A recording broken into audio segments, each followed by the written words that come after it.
Ellis gets him behind. This could be in for the Dynamo. This is a goal. This is a goal. This is a goal. It is. The minute mark in this one. The Dynamo are up on ATL. 1-0. Third corner kick of the game. Second for Houston. Boney puts it in. Second pull. 23 minutes of play. They're winning it 2-0. Set piece play.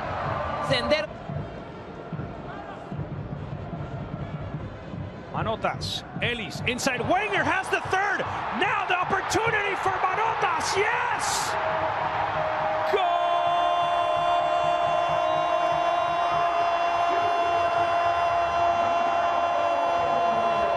Just the first half. This is just unbelievable. Little more time to try and get that goal that brings them back to life. The shot saved from Chris Sides. Atlanta looking to get one back before the end of the first half. Yeah, would have been another clear opportunity to score for Atlanta.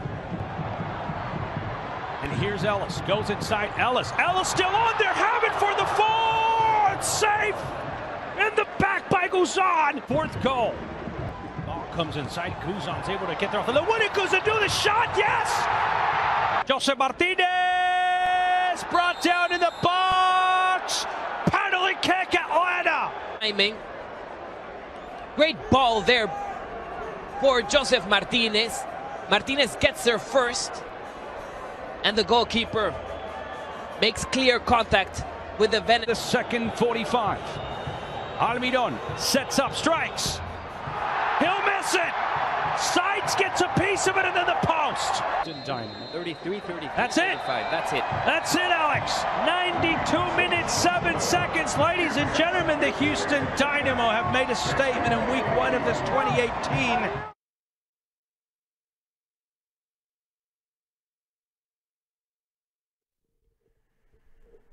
Welcome to another edition of the Peel, guys. I'm Justin. I'm Sean. We're doing things a little different today. I didn't feel like getting the couch all set up. Getting the couch all set up? The table all set up. I wanted to do just the couch. Let's be fair. We're both pretty freaking out of it right now. Yeah. It's been a long week work-wise for me. I can't even begin to describe how long of a week it's been. Yeah, it's been crazy. No, nothing's happened to the Peel. Edson had to run down the valley. Had to go down the valley today. Sorry, that's don't worry about turning me down. So Tuesday night was the result of me and you not being able to make it because I had work stuff I was just trying to keep up with and deal with. I had an exam I had to study. And you had a final exam that you completely forgot about until the day of, and you're like, "Oh crap, I got to study." I passed it. I knew you would. So it's never a question, Justin. Come on. Yeah. So yeah, this is the couch session. We are calling it late night. No, I'm just kidding. This is late night with Sean and Justin. No, it's the Peel. We're just choosing a slightly different format this week because we were both lazy and didn't feel like doing. You know what? So. The Dynamo gave us a reason to relax a little bit. I mean, let's be honest. I mean, I know you predicted the 4-0 scoreline. But a lot, including MLS, did not see that at all. And what pisses me off still is that nobody in MLS is giving the Dynamo any respect whatsoever after that win. So fluke win. Blues fan says if you didn't have Elise in your fantasy team, for shame. The only thing I missed on last week was I didn't start Elise. I mean, I started Elise. I take that back. I didn't captain Elise. I capped. No, not Giovinco. I did. I captained Giovinco. I knew Giovinco wasn't gonna have a good week because of CCL. I was already ahead of that. We'll get into that Who later was it too. that I had on my team that I capped? Oh, I capped Rusnak. He actually had a decent game, but at least had a much better game. Yeah. But yeah, no, I still can't believe I did that. And the worst part was I had I don't remember what goalkeeper I had in goal, but it was just he got points, but who did I start? Well, the good news is, guys, if you're in our fantasy league, I had Stephen Fry in that. The good news is it doesn't matter because the first week of fantasy for our league was basically a wash because stupid me forgot to set it to how many ever teams we had, 24. And so as a result, first week didn't count. So everybody got a bye the first week. And, it was good because everybody gets the chance to kind of see how the league's going to shake up a little bit more, find out what players actually you really should own and which ones you shouldn't, like Elise. So, yeah, anyways, I mean, just fantasy-wise, I feel like I did decent. I feel like I I would have been. I feel like in the Peel League, I probably would have had top 5 score for the week. It wasn't great, but it wasn't bad. Mine either. was, I think, sub 100. I think I finished just out of 100 points. Oh, you would have kicked my ass. Really? I did not. No, like I had 2 players that didn't play because I had Walker Zimmerman in my lineup. Oh, okay. And of course, I find out right before game time he pulled something and wasn't able to play. Yeah. Fuck you, Walker Zimmerman. I have a thing. Last time I'm ever going to have an FCD player in my lineup, even an ex-FCD player. Freaking hell. Well, before we get into the rundown of the show tonight, I had always had a thing. Hey, Cisco, real quick. Hold on. This is important. Cisco, tell your niece I said, hey, what's up? I had always had a thing, and it even goes back to when I would do fantasy football. Mm-hmm. I refuse to pick up any player in Dallas. I don't care how good or bad they are. I won't do it. Tigers will make the comeback. Mark my words. Oh, did they? Are you watching both of them tonight? Is that what's going on, Cisco? So We'll last get into year, CCL. Last year, Go ahead. maybe it was 2 years ago. I actually think it was last year. Last year I said, because I was having a terrible run of multiple fantasy weeks in a row, I'd pick up a Dynamo player. I'd pick up Alex, or I'd pick up Kubo, or I'd pick up Elise, or I'd pick up Morrow, or I'd literally, and it was like the week that I'd pick them up and I'd start them, they'd do 0 points. And so I made this thing, and the guys from the Discord chat will tell you that I was like, all right, I'm gonna do this one last time because I really strongly feel that this player is gonna have a good week. And sure enough, they had like the worst week of their career. And so I was like, all right, well, no more Dynamo players. So the only player I had in my lineup this past week was Elise, just simply because I was, like I said, I predicted the 4-0. I felt really good about it. Clearly, I know what the frick I'm talking about. And, I knew Elise was going to have a good week. I'm just kicking myself for not captaining him because that was 12 points I missed out on. That would have at least got me closer to you. Yeah. But again, it didn't count. So Yeah, because I was wondering when we went into the league, why is there no way to see who I'm playing? Yeah. And then I saw at the very bottom. I was like, oh, that sucks. Oh, well. So this week's show, we of course got the. Go ahead. Let it be known I have no Dynamo players in my lineup this week. I even dropped Elise just because I don't want to curse him. He didn't score a goal. So I feel like I kind of cursed him to not score the goal. I'll ask you this after I go through the rundown. Okay. But top of the league, there is no top of the league right now. Blues fan. Who was the top of the league? We can't tell you because scores didn't keep. Like it didn't keep scores at all. 13 people on a Friday night. I'm happy. Well, you know what? I could say something. We appreciate you guys tuning in, even on a Friday night. Even if look, just me even hinting at that, we lost 2 people watching. Wow. So this week we've got Jeff. We will get to that here in a little bit. I promise we'll talk about that. This week we've of course got the big win against Atlanta. That still isn't getting any respect. Can you move the freaking cursor off the middle of the chat so I can see what the hell these people are saying? Then we've got to set up the Vancouver match. I like you, Andreas. Andreas, not Andreas. Whatever. God, Andreas, I need you to do me a favor, bro. I need you to tutor this fool in Spanish and teach him how to speak at least reasonable Spanish. I'll even take conversational Spanish 1 at this rate. At least let him pronounce names right. We've got CONCACAF Champions League, which was big for MLS. First time it's ever happened where 3 MLS teams have won. I'm right there with you, Trevor. I can't wait for tomorrow's match. We've got not really Dash set up, but we'll talk about them a little bit. We have you got yourself Cup. A Spanish tutor. Sweet. We've got the Venezuelan Cup dialect final. version. Yeah, she believes. Look, I mean, I'm as much as a women's supporter as anybody else, but if I'm the U.S. national team, I'm not proud of how they won that cup. There's some issues there. Hey, Cisco, I got a question for you. I'm sorry, I'm gonna hijack this show majorly because there's no. Hey, Sean, what is that true? Whoa. We're gonna need you to. No. I trust Andres. Andres, can you do me a favor? Can you DM me the link or actually post it in the Discord chat? Whoa, that's that would be big news. Although to be fair, man, that changes things dramatically for the season. It does. And that new signing, she's not a forward, is she? Kaya? Yeah, she's a forward. Is she? Yeah, I mean, we got 8 forwards, so I'm not worried about it. We're the union of the NWSL. Oh, Trevor, hey, Andres, do Trevor a favor and hook him up with the Dynamo Discord. Okay, let's get into this match that was the 4-0 trouncing of Atlanta. So here we are. We start the match, and we looked good to start the match. I mean, we were clearly on the front foot. Let me pause you real quick. I do got to give video credit to Univision, MLS, and the Houston Dynamo for using those video clips. Give credit where credit is due. For sure. Yeah. So the match started, and I don't know if you could feel it, but there was a certain electricity in that stadium. There was on Saturday as the game kind of kicked off and everything. I think the team, the club, did a really good job. I love the new additions to the stadium. Yes. Even if, and this is going to sound kind of facetious in what I just said, and then turn around and say this, but even if they really aren't necessarily improved food options, like none of it's actually new food, it's just kind of spread out a little better to allow for better line handling, I guess.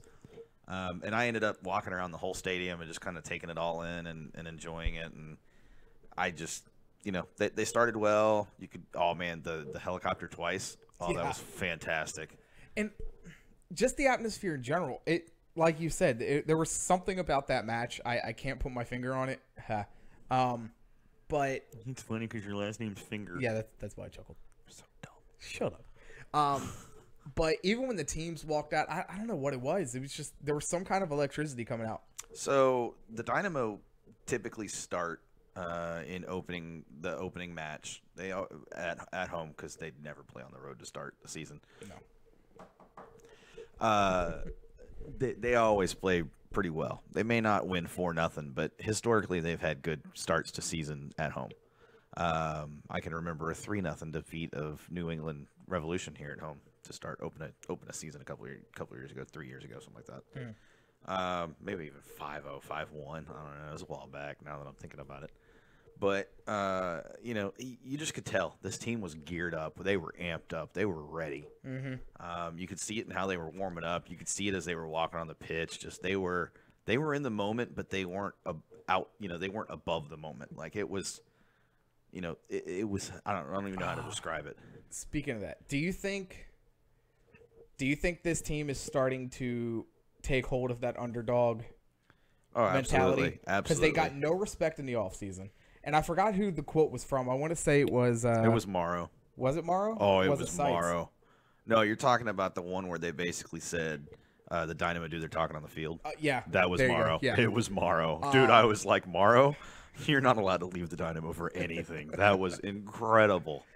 But it just goes to show you, I mean, and that's not me paraphrasing either. That's literally what he said. It just goes to show you that, the guys were listening to what was being said out there. And, it's incredible how many analysts and pundits and people that should know better wrote the Dynamo off as a has-been team, as a team that was a one-and-done type thing. And I don't understand. We didn't lose anything. Oh, I understand why. Sorry, I understand why. If they say Kubo, they could shove it. Well, I mean, Kubo was a third of our goals last year, if you think about it. I mean, just a number of goals. But to be fair, how many of those goals were not run to play? Let's not go into that conversation. But yeah, I'm almost over Kubo's name coming up at all on this show. Almost. I was over the day he got traded. I just enjoy the fact that we get to make fun of him now instead of having to actually absorb the fact he's still a member of the team.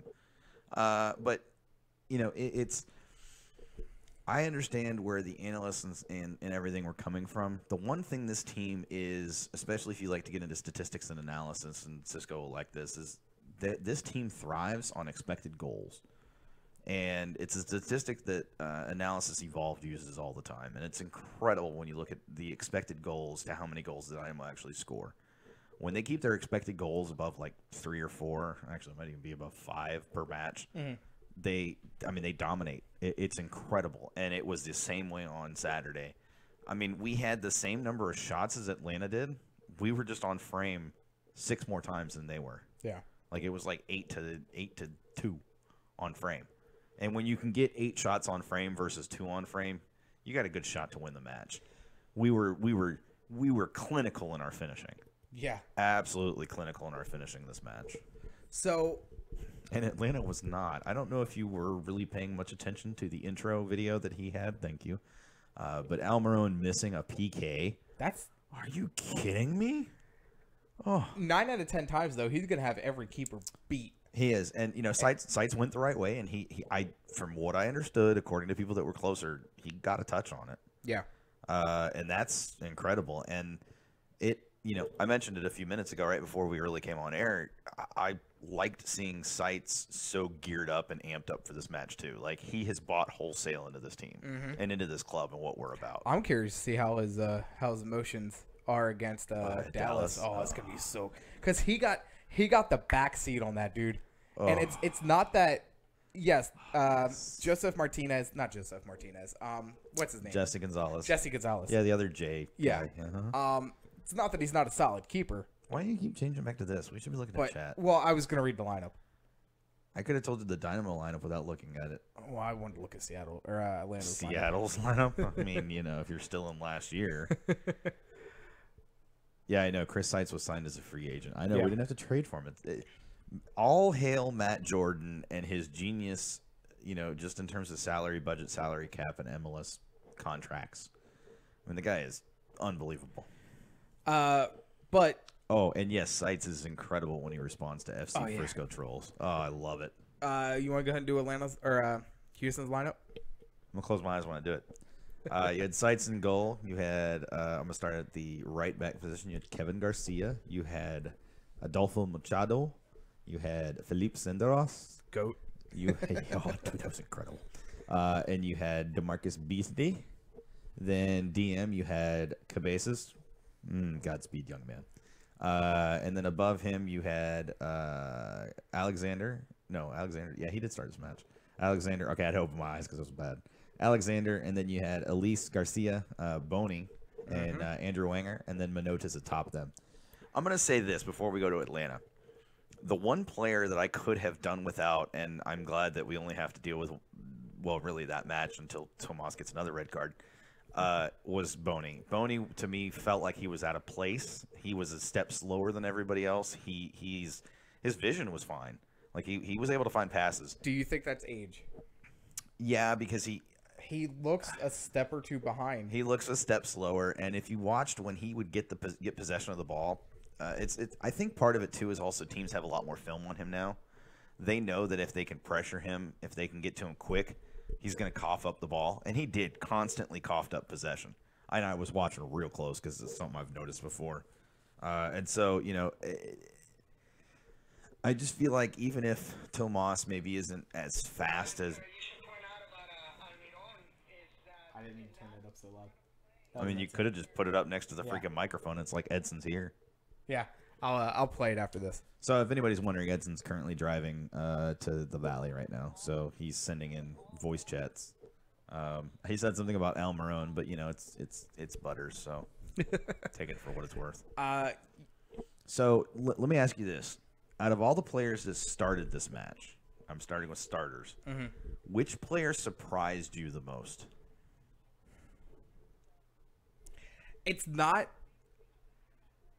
I can't say Senderos because. Damn, dude, you just got to put on some shoes, please. Ooh, hell no. Damn, dude, he's in his house. I'm in my own house. I'll wear what I want, or not what I want, or lack of. I don't know where I was going with that. Darby, that is so spot on. So Sights, when he was setting up for the second half, he went over and kissed the goalpost, and she was curious why he did that. And then after that PK happened, she's like, "That's why you kiss a pole." Yeah, exactly. I would say Senderos, but I expected that out of him anyway. So I'd have to say. Josh says Senderos as well as Andres. I'm gonna tell you mine as soon as y'all are done. I'm gonna have to say Kevin Garcia. He didn't have a horrible match. Blues fan agrees with you. Kevin Garcia did well. Senderos, I expected that out of him after getting a full off season here. Seeing him through the preseason, seeing him at practice, I expected that. Did I expect a goal? No. All right, so I'm gonna throw one out there, and it's like he's like the unsung hero of this match. Andrew Wenger, dude comes out in the 5th minute and gets that goal, and he was scrappy. He was in the mix constantly. I said starters, Edson. Yeah, starters. Otherwise, you'd be spot on.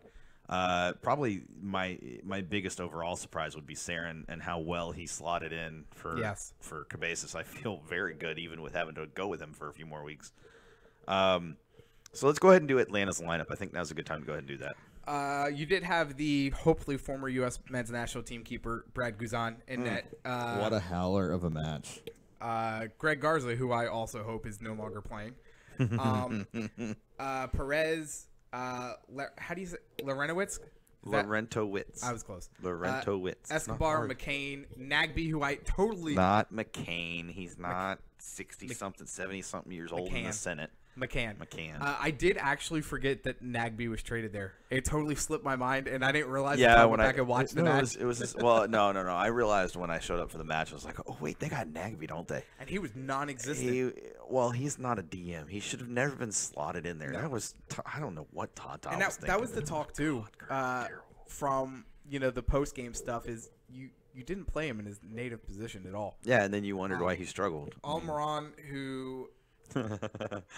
he wasn't playing in his native anything. That dude was just completely out in left field for the entire match. It was fantastic. Gressel, Villalba. Okay. And then Joseph Martinez, he didn't have that big. That they shut him down. And then, but that's what Machado and Senderos do to players. Yes, it really is what they do to players, and it takes a very clinical attacking midfielder to split that defense, and they just couldn't. I mean, don't get me wrong. They had chances at goal, and they did split the defense 2, 3, 4 times. Yes. But Seitz was ready for it, or the other Atlanta players weren't getting and connecting. And, I said this when people, when you asked me and other people asked me, well, why 4-0? That doesn't make any sense. Coming out of preseason, there are a lot of players that struggle to find that connection coming out of preseason going into the regular season. So that's why I felt pretty confident we were going to blank them. And then, who else though? What else do I want to point out? Their defense was absolutely horrible, and that's going to be the downfall of that team too. They were playing with a DM at center back that was their last season was their playmaker DM, and then you were playing with your CM at DM, who's not really defensive at all, and then you had nothing in attack because nobody could land a freaking shot on frame. I mean, again, we had. We each had 13 shots. They had, it was even more discrepancy than I thought. We had 10 shots on target. They had 2. I just actually saw the actual number on that. Yeah, no, that's incredible. We had 3 shots off target. They had 8. They had 3 blocked shots on top of their 8 off target. We had 8 corners to their 4. They had 21 crosses to our 20. They were offsides twice. We were offsides once. Oh. There's a number that I want to throw out there. 535 passes to 360. Yeah, but we were pressuring them the whole time. Yeah. So, they were, and part of it is they had 59.4% possession, but a lot of that you have to attribute to the fact that really the entire second half we were still attacking, but we were already to the point where they had kind of given up. So they were just passing the ball around. I mean, it was crazy how little attack they generated in that second half. Oh, damn. Thank you, Jeff. Appreciate you, brother. That's incredible. Wow. Oh, thanks, Harry. We appreciate that. Appreciate that love. Somehow we got to save that. By the way, I want to throw this out there, Harry. Thank you very much for hosting us in San Antonio. Edson and I went out to the RGV San Antonio preseason match. Out in San Antonio, friendly. That's not very friendly. It was actually pretty friendly. It wasn't very. No. It wasn't very heated. There were a couple moments, but nothing major. And Harry got me a beer. Nice. He got me a beer. Harry, you're the man. And we traded scarves. Edson. He's got a peel scarf. I'm sorry, by the way. I gave away one of our peel scarves. Well, good. You can order in the next batch. I already said I was going to when the time comes. Yeah, you know how much that is? I'm well aware when I get my tax return. That's fine. We'll sell them for a profit. Yeah, I'm aware. Some upgrade equipment. Edson, I completely disagree with you, to be honest. I mean, other goalkeepers would have saved more than the 3 or 4 he saved. Well, I think if his defense wasn't as bad, I don't think it would have been 4-0. Okay, so let's think about it this way. We've been in this position, right? We had the season under Coyle where our players were our goalkeepers, Tyler, Derek, and whoever else we had at that point, were completely under. Yes, Cisco, you're exactly right. They had assurances that she was going to be here. I can't wait to actually get into the dash talk here in a minute. It's crazy. But the Dynamo had that season with Coyle where that soda's coming back up. Excuse me. Where, Tyler Derrick was constantly under attack and constantly left on an island by himself and constantly expected to clean up for his defense. And, I mean, you look at the difference between then and now, and it's not possession. We're not possessing the ball more. The difference, I feel like, is that the attack isn't really making it nearly as frequently past the back line. And so the back line is more solid, and even if the ball is past the back line, you see Senderos or you see Machado getting in there and getting a header and getting the ball out of the box, or deflection to make sure it gets out. They hardly ever let the ball get by them, and if it wasn't 4, it might have been 5. I mean, that was a crazy season, but it just goes to show you that. I mean, Guzan may have helped them from getting more goals scored on them, but at the same time, I mean, it could have been worse. It could have been a whole lot better. But when your defense plays like that, it doesn't matter how good your keeper is in goal. You're going to surrender some. Josh even says, going back to the players that surprised you the most, he said Senderos. Oh, I thought I said that earlier. Did you? Yeah, you weren't paying attention. What else is new? Well, I just looked at my phone. That's why. Turbo Dog. So I guess we'll break down what actually happened. In the 5th minute, early on, Andrew Wenger, as you guys saw with the first goal. Andrew who? Wenger. Thanks. I think you said Andrew Ringer. No. Andrew Ringer. With the assist from Albert Felice and Senderos. That might have been Elise's best assist I've ever seen. Well, that ball was just perfect. That, or what about the third goal with the moonwalks? No, the later was cool, but the thing with the one that he did in the 5th minute, the Wenger goal, that he nutmegged a guy on the pass. Jeff Strong, Wenger in. I saw it. He nutmegged a defender on the pass across in the box, past the goalkeeper to a running Wenger who just had to tap it in. I mean, it was and he had to run around the defender to get there. I mean, it was just picture. Elise was a menace the entire match, and it was beautiful. Because everybody was like, oh, at least he, So, okay, I got to say this because this is important. This woke me up, too, by the way, just so everybody knows. So, coming into the match, what was the talk? How can the Dynamo generate any offense without Elise? Elise is their only goal scorer. They're going to struggle to find goals. It's going to be really tough. Sorry, yeah, Pop. No, you're good. That's because I'm talking loud. I'm getting excited. Yay, Dynamo. And then we turn into this match, and how many goals did Elise score? 0. How many goals did we score? 4. And he was involved. Elise can be a distributor. He can be that attacking midfielder that we really could use. I mean, if Tomas doesn't come good, but I'm high on Tomas. I think he will. You're high on Tomas? I think he will come into his own this season, and I think he's going to be a vital part of us getting into the playoffs. I sincerely hope that's the case. I believe that can be the case. If he comes good, I will be ecstatic because, to be fair, our only other position to need is outside back, maybe. At that point, that might be the only position, and no, we have a young center back, don't we? When Mayor's on the bench. Wow, that feels really good to say those words in the same sentence. And if you think about it, we've got the depth, and that was the worry going into the season. No, that was the worry of the pundits. I knew better than that. But there's also a name that wasn't talked about. Dylan Remick. Yeah.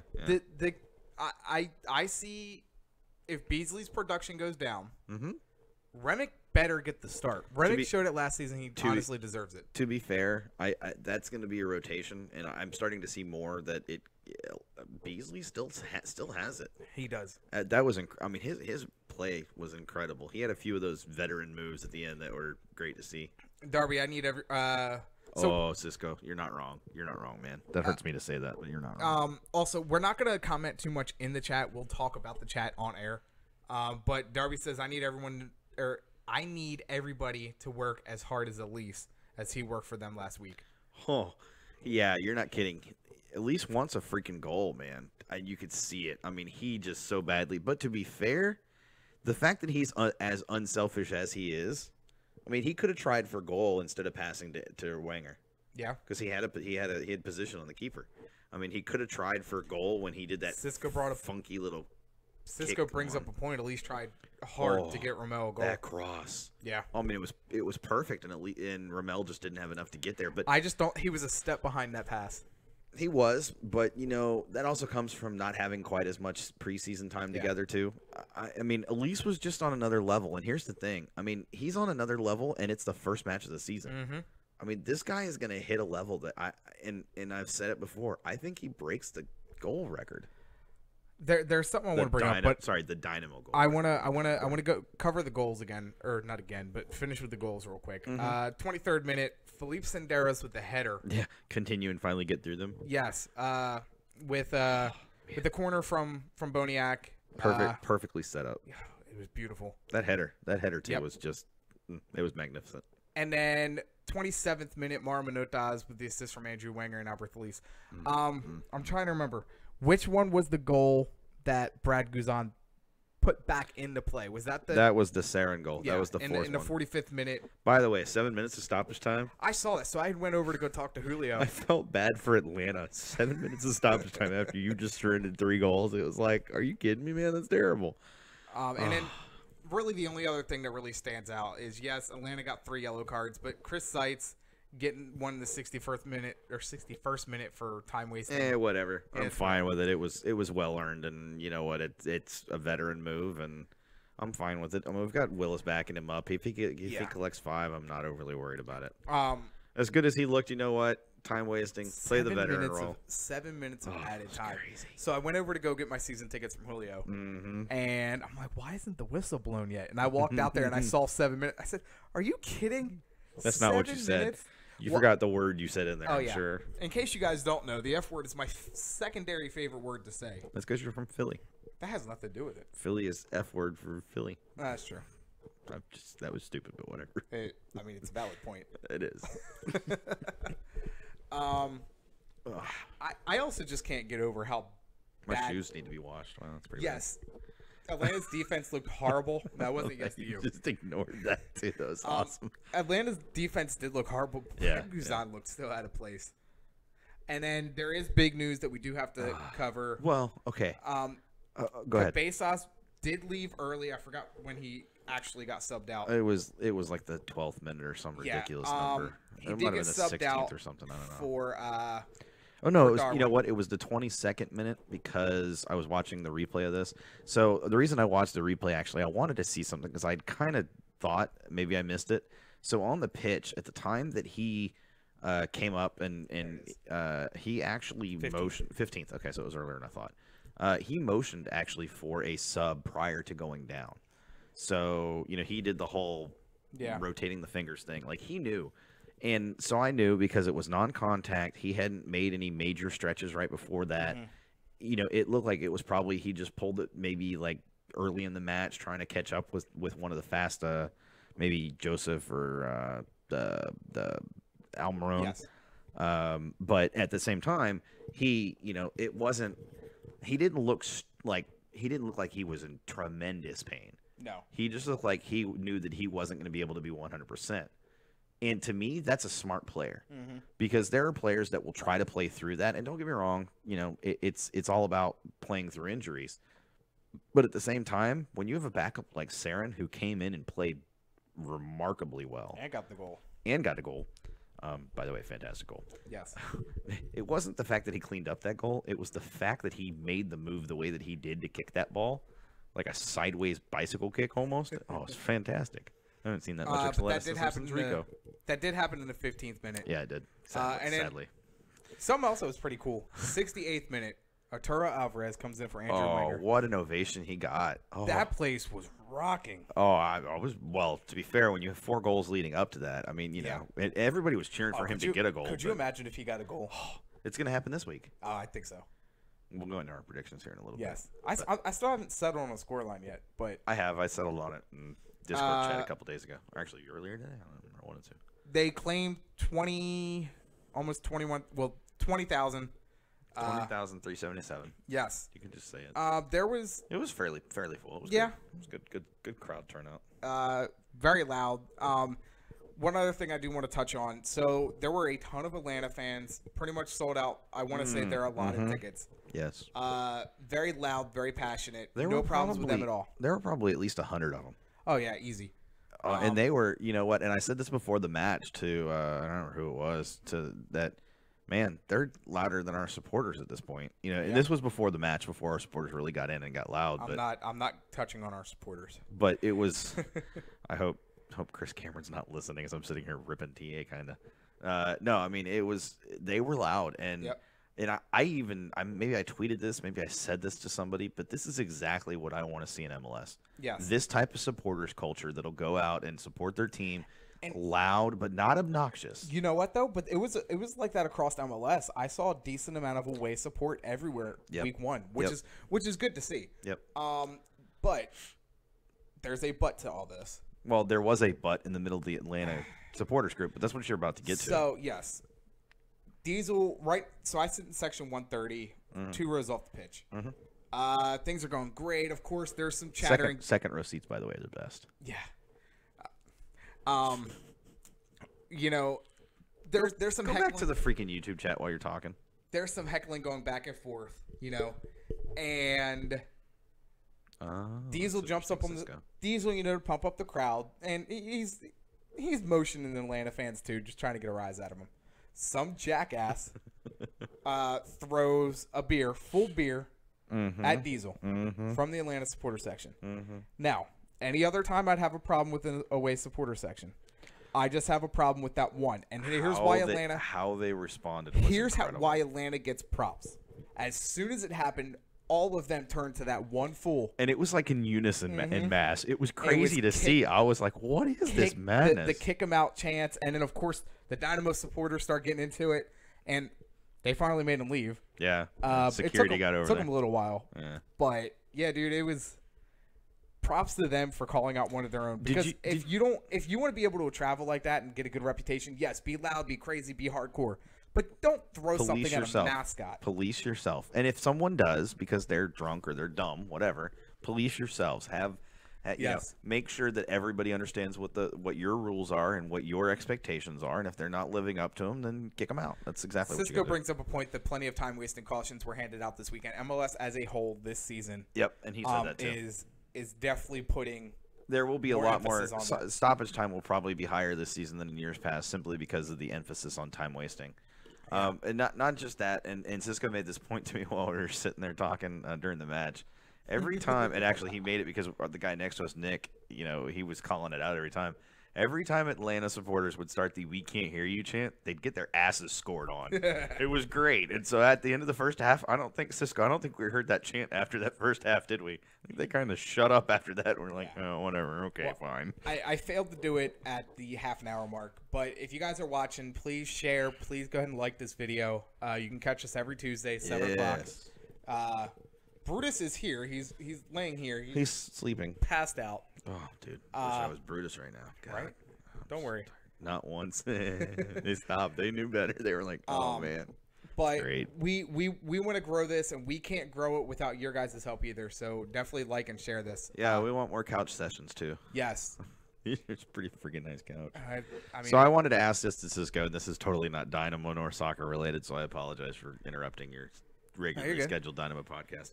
So Cisco, the Astros have been really good this preseason or spring training, preseason, whatever they call it. I'm curious, does preseason baseball, is it like soccer where it really doesn't matter, or should I be kind of stoked? Answer that for you. Should I be kind of stoked that they've been as good as they've been? So back when I lived back home, I was one of those fans that I followed every single preseason game. I watched most of them in spring training. And the first couple, not really, because you're just trying to feel it out, get into a rhythm. Towards the end of spring training, it really does. That's when you're getting your rotation set. You're starting to get the lineup that you want going every day. And then you start coming through who you want on the bench. So it definitely really does matter. Okay, I was just curious because they won again today. I mean, we're about midway through spring training. So you'll start seeing that transition from trying out some of the minor leaguers to major leaguers getting the minute, Yep. the start, or not the minutes, but the innings. Yeah, Makes sense. fun side story.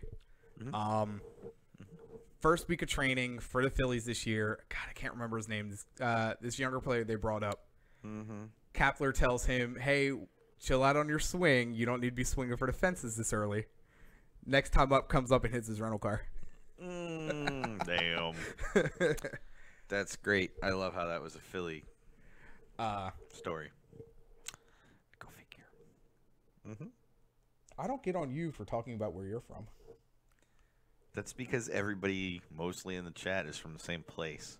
Harry's from San Antonio. Harry's from San Antonio, and he's one of the few San Antonio people that I've ever met that's actually really And cool. surprisingly, we actually have 1 or 2 people from the UK that listen to the podcast. Hey, we're up which to is pretty 15. awesome. Wow, 15 people are watching us sit On on a a couch. Friday night. 16 are sitting on the couch. Rodeo Sitting on a couch. Rodeo watching week. watching us sit on a couch talking about soccer. Rodeo week. Dude, that's freaking cool. Yeah. Just saying. Make sure you. Oh, we've got 10 likes this week. Nice. Wow, y'all are on the ball. So that would pretty much close out the Atlanta match. Yeah. So we won big 4-0. And I got a lot of crap on Twitter about calling it a statement win. Rightly so, in my opinion. And it was a statement win by the team because they were out there proving a point that they need to get some damn respect. They were, but at the same time, they should have never been as much underdogs as they were, right? You know, it should have been a closer match in turn. Atlanta played poor. Don't get me wrong, but it should have been a closer, better match than it was. Okay, so I mean, it was great for us. But then let me ask you this, because we've been through our Harry predictions. hits the nail on the head. One match is not a statement win if you can't back it up the next week. I think the only reason I say that is because of who it was against. It was everybody's early favorite, including mine, to the MLS Cup. But if now, let me ask you this. But let me throw it back at you. If Atlanta ends up being crap the first half of the season, then is it really that big of a statement, or is it just we happen to come against a team that everybody thought was going to be better than they were? I'd go with the second one. Well, then it's not a statement win. It's a statement in that moment, but it's not necessarily a statement win. So it's a bit different. Let me ask you this, because we've seen how bad their defense is now. Do you Thank you, Cisco, by the way, too. Thank you. Do you think that this is the Atlanta that we're going to see this year, or do you think they are still? And I know it's only one weekend. Do you still think they are a contender for the West or the West? The East. Sorry. No, I don't think they're going to be a contender for the West. They're not going to be a contender for the Supporter Shield, and that's what the West makes me think of. I do think they're going to be a 4th or 5th place team in the East. I do. And I've told you before, I think the East is going to be a lot better than people give them credit for. We went through it last week, and I could name 5 or 6 teams off the top of my head that I think are going to make the playoffs. And I mean, and then the others, I know they're not going to make it. But one thing Cisco says here, and this is important, right? Just to prove how trash these power rankings are, and I hope you weren't planning to use them this week, because I'm going to punch you if you were. No. 3 clubs that didn't play this past weekend. 1 stood pat, 1 moved up, and 1 moved down. Tell me how the hell that even remotely works. I don't know. That didn't even make sense. If they didn't play, they should have stood pat. Should have stood pat. Should not have moved up and should not have moved down. I mean, if anything, they all should have moved the same direction, not 3 separate, options. It doesn't make sense. To the 17 people watching, thank you. Whoa, 17 people. Pretty badass. So we were going to talk about something. What were we going to talk about? I was trying to wait until 8 o'clock to get into the Vancouver stuff. Oh, all right. And then do that for about 20 minutes. And then do Dash. You should probably go ahead and pull up, unless you have them written down, the bold predictions that we made. Or that, I don't. At least that I'll Edson bring them up and real quick. So we made sure, guys, because we knew that Josh and Edson weren't going to be on the show tonight. We made sure to go ahead and get their bold predictions and their regular predictions this week. About the NWSL. Mm-hmm. Everybody's getting my sentiment, even Megan, and we'll get into that. Oh, damn. That's so true. That's how I feel. So Darby says power rankings are like Yelp. Yeah, reviews are one thing, but those ad dollars. Wow, Darby, that's so spot on. Ooh. While I'm trying to kill some time, definitely, guys, check us out. Once I get things squared away again with Dynamo Theory, I'm having issues with our. Are we a dating app now? No. Check us out. I'm having issues with the Google Authenticator and Alicia Google's Authenticator. In order to log into Dynamo Theory. Yeah. When I switched over to my new phone, it I noticed that we haven't had a Dynamo Theory post for I've the been posting Peel it on their Facebook since page. like episode 45. Yeah, so I need to call her 20 and get that episodes squared ago. away. But I'm swiping left, Cisco says. But you can check us out on there. If we're not on the actual website, we will post the links to the show also on their page too. Yeah. Their Facebook page. Check out our website, thepeellive.com. Sponsored by. Provided by Embrace Fusion. Websites for business. Yeah. Did I Web get it right? services for Web business. services. I was close. We do websites too, but web services for business. And in case you didn't know, that's his company. Jeff, I like how the Premier League calls their power rankings as the form table. That's so official. That's such an English thing to do right there. Also, check out Edson's Down the Valley every Wednesday night, 7 o'clock. Yes, when he doesn't cancel it because we were going to talk RGV and then isn't able to make it. Check out his website, downintheRGV.com. Hurry up, because I'm going to kill about 10 minutes talking about this RGV match. Go ahead. Okay, First of all, it was a really good experience. San Antonio's stadium is incredible. Toyota Field is incredible. It looks beautiful. It's one of those. Yeah, it's Toyota Field because the stadium is the one in Frisco. I don't know why. It's a, I was talking to Edson. It's basically a mini version of the FCD Stadium, which makes sense because they're both sponsored by Toyota. One of the things I noticed though watching that match, and Edson kind of agreed with me that one of two things is going on. Either San Antonio's returning to their, returning to mediocre, or not mediocre. I shouldn't say mediocre, Harry. That's a bad word for it. But they're returning from their superb form of last season. And maybe they're going to be a little bit less good this year than they were last year. Or RGV has improved that much under Gerson in one off season that the Toros were that competitive that they kept it at a draw for 90 minutes. Both teams had plenty of chances. Don't get me wrong. I was really, really impressed with a couple of players. Kai Green, oh my God, he's amazing. I want to see him in a Dynamo kit very soon. I'm not worried about right back, by the way, after the next 2 to 3 years. Harry's salty. I didn't see what Harry said. Sorry, you flipped too quick. So, Harry, here's the question. Well, no, they did in the second half, didn't they? I mean, not the whole lineup, but neither did the Toros. I mean, the first half was part starters and part scrubs. Justin Billieu, by the way, is now with OKC. Edson can correct me on that. I think he went to OKC, which hurts me deep. I'm surprised he didn't, because he was a trialist. He was a trialist in preseason. Yeah, well, the player that they have at left back or right back, Billieu plays right back. The player they had at left back for the Toros was not good. It's the best way I could put it. Like, he would just, and I called it out. It was so bad that I had to call it out twice, like mid-match at halftime and then at the end of the match. I mean, he was so bad. He was slow. He wasn't quick to react. He wasn't quick to get back. He was constantly burned by San Antonio players. Yeah, and Harry will know what I'm talking about. I mean, the guy was just bad. Bad.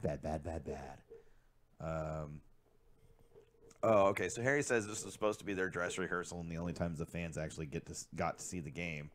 And then they didn't start their entire. They started a few of their players and played most of them in the second half, but didn't actually really start many of them. He went to Swope Park Rangers. You're right. He went to SKC. Fuck SKC. Thanks, Josh. That wasn't Josh. Sorry. Thank you, Jeff. But it just, from what I saw, I could see a difference in how the Toros played under Gerson versus when they played under Junior. Players, even though in the second half the attackers for the most part were not RGV attackers, they played phenomenal. They looked really good in attack. They put pressure on San Antonio's defense and goalkeepers, and it was great to see. It was flowing. They were one-touch passing like they had been playing together for years. And the thing is that just comes from simplifying the game. But it was a clean game. Yeah, Harry's right. It was a very clean game. Toros were a lot better than last season in the back line, and even than they had been during the rest of preseason. I mean, to be fair, they were facing a lot stronger teams during preseason. that me making that noise? Yes, it is because I'm moving that drawer. Sorry. Okay, so maybe not 10 minutes, maybe like 4 minutes I can talk about RGV. I thought I could talk longer. That's fine. But yeah, I mean, we're not on air, so. Well, that's true. I mean, it's just, it was good to see RGV look solid. What do you? Oh, snap. That's cool. That's because we started talking RGV. Yeah, he went to Swope Park Rangers. Thanks, Edson. Thanks, Jeff. I appreciate you guys. Edson, are you still driving? Yeah, I would think so. I would imagine he has to be, unless he. No, he might have pulled up. No, he didn't pull over for dinner. He's probably waiting until he gets home. Get mama cooking. Oh yeah. Gotta get that home cooking. You just want to go ahead and get into Vancouver? Nah, we got a few more minutes. Harry, what were your observations from the? You can even give San Antonio side. I'll open it up to San Antonio. Besides what you just said, I'm sure there's more. One of the things I also noticed is I'm really not keen on either of our goalkeepers for the Toros. They were Did not Nelson good. get minutes? No, he's not there. He didn't get any. He didn't get any minutes. But I don't think he's there yet. I think he's still with the Dynamo for the rest of preseason. Maybe not on the bench or anything, but he's practicing with them. Oh, Nelson's coming back from knee surgery. Oh no, Nelson is? No. He's Referring to Billieu, maybe? Oh, that's right. The left back that we had. That's right. The Toros left back, probably not their starter, I would imagine, but the Toros left back that started that match against San Antonio. He's coming back from a knee surgery, and you could tell he wasn't the same. I don't know what kind of player he was before. If he was that kind of player before and he's still a professional, dude, whatever coaches have signed him, he's been lucky. Go sign to the NASL. Yeah, now he should be NPSL, bro. That bad. Harry says, He thinks both teams missed chances to score and that they really should have finished. So it sounds like they basically played like they were both Atlanta. Trying to wake up my dog. Why? He's doing good. Well, Edson, but we didn't configure the board for that this week because, like I said, we're both feeling lazy. So when there's only two of us, don't expect a whole lot out of us. Just saying, especially when it's us two. Yeah. But I like this. I like the discussion. I like the variety show format we got going on. It's pretty sweet. So we're just gonna go ahead and we can dive in now. Yeah. But I just wanted to say those last few things. I really did. So in case you didn't know, we will be taking on the Vancouver Whitecaps this Saturday, 5 o'clock.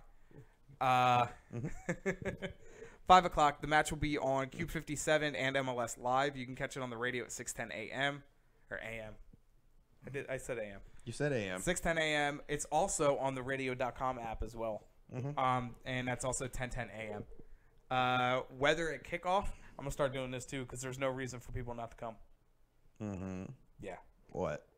The weather's nice. It's going to be mostly cloudy, 80, feel like 83, 10% chance of rain with 67% humidity. Excuse me. 76. I'm trying to poke 76 for a sponsorship here. No. We got our freaking, and that was Justin Finger with your weather report. If you don't have tickets already, hit up Julio. You can also go. Tickets are starting at $24. You can go to HoustonDynamo.com. No, you can't. Hit up Julio. Huh? Hit up Julio. Yes. Because you save on fees. That is true. Hit up Julio because you save on fees. Look, if you want to go and you don't have a ticket, talk to Darby. If you want to go and you don't want to sit in the supporter section, hit me up in Twitter and I will get you connected to Julio and or just at Urano Julio. Edson's only in Victoria? Well, he stopped to eat in Victoria. That's why. Oh, okay. Well, to be fair, also the time that he left and the traffic. I mean, so I the last couple days I've driven that traffic between Cyprus and home, and it's no fun for the first hour. Next time I'm going to tell you go north on 290 and hit 99 south. That probably would have been a smarter idea. Yeah, actually. I hope he didn't come down 290 to 610 or the Beltway. I wouldn't have met. He's smarter than that. He's got ways. It probably told him to go 99.